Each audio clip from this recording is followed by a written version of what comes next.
Hi guys, welcome to my vlog. Tingnan nyo guys yung aming passion fruit.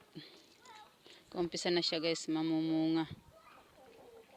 Hindi ko alam kung bubukas ba to, turning a flower o diretso na siya bunga ba.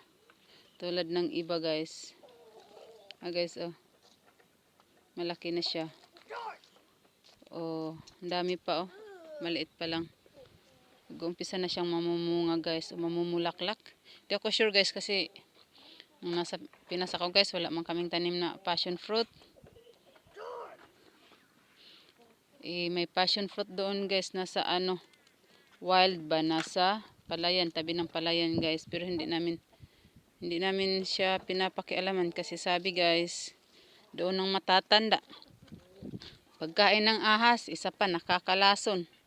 So guys, ang dami niyang hindi pala totoo yun. Kaya dito lang ako nakakita ng passion fruit guys, na mismo ba na ayan, mamumulaklak na siya o mamumunga na siya diretso. Hindi ako sure guys, tingnan natin, baka bubukas na to o fruits, turning na fruits. Ito guys, ang laki na. Kaya tingnan natin sa susunod na mga buwan o araw kung ito ay magiging fruits o magiging flowers muna. Guys maliit lang, hindi pa siya masyadong kumapit. Ay spread. Kasi sa paso lang to guys 2 years ata sa paso. Kasi sabi nga ng asawa ko, saka na lang daw itatanim.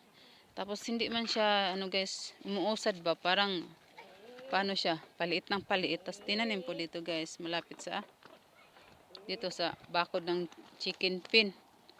Ito na siya, gumagapang na.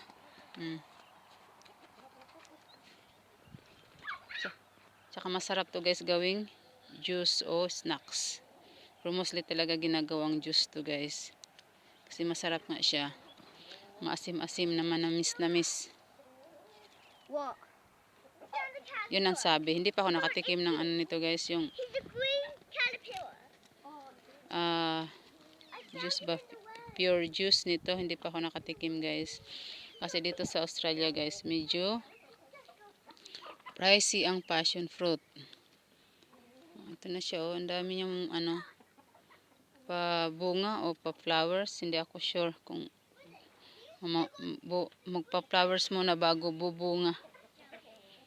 Ang dami niya guys ganito kami dito guys.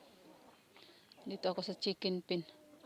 Tingnan nyo guys yung panahon dito makulimlim, umulan, kaya basa.